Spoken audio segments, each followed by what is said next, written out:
Well, pre-pandemic, you would think that I had the perfect life. It was really difficult to open my own lab as a Black woman in New York City. I was told so many times that, oh, you would need to partner with a man, like you'd have to find an older white guy to partner with. I got told that point blank so many times. Wow. You can't do it on your own.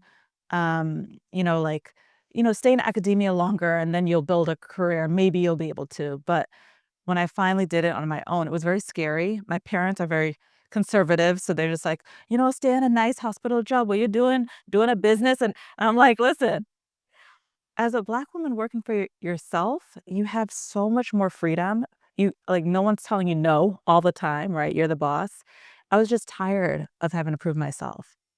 So when I started my own lab, it was hard. And because I grew up in these very prestigious institutions, going to college at Duke, going to med school at Columbia, business school at Columbia, it's like all the time I was told you don't belong here. Like you only got here because you're Black, although I had better grades Hmm. than most people, DEI, right? yeah. Yeah. So it's like you have this, at least I did, this imposter syndrome. Like I don't belong. I have to work harder. And so I think my high functioning depression started very early on because, I'm constantly told I'm not good enough. So I have to work harder. So nothing is good enough. Like the more I work, the higher you get. And the higher you get, the more people think you don't belong. So it's like a catch 22. And so right before the pandemic, on the outside, it looked perfect. I had a lab, I had a team, I had the perfect little family, little cute little kid, husband at the time. But then shit hit the fan, It with hit the the fan for a lot of for us during the what? pandemic. Yeah, Yes. pandemic was just, wow, rocked a lot of people's universe. Mhm. How did it affect you, though? So I had these clinical studies that I was continuing because you can't just yank people out of studies. You have to do things safely, and the FDA said you have to continue. So there was a time when I was literally walking through Times Square to get to my lab, and it was a ghost town. It felt like out of The Walking Dead. Hmm. And, still having to carry on my studies. My partner at the time, he was a frontline worker, so he was dealing with a lot of death, and he's an anesthesiologist. A lot of death because anesthesiologists, they keep the airway open. And with COVID, the airway was closing. People were dying. So, and then I had the small child at home. All these people depended on me.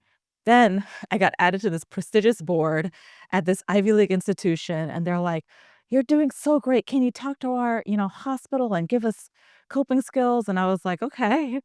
On the Zoom, giving this talk, and halfway through the talk, I'm like, "I think I'm depressed." Like, it just hit me because I was getting these, questions from nurses, doctors, like, "What do I do?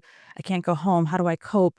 You know, um, and yet I was like, "Wow, if this depression, hit me like this, if I was surprised, I wonder how many people Mhm. like me are surprised by when they realize they're depressed." So I read about that part in the book where where you had a light bulb moment that I think I'm depressed, but you didn't check all the boxes for clinical depression.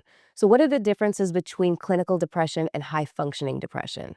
Well, in my lab with my research studies, you have to use this Bible of psychiatry called the DSM-5. So you go through a checklist and you have these symptoms of depression like low mood, poor sleep, can't focus, low energy, guilt, and then sometimes changes in your appetite, changes in like you may feel restless or fidgety.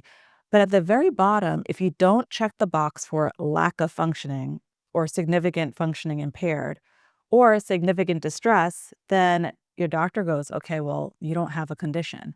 So bye.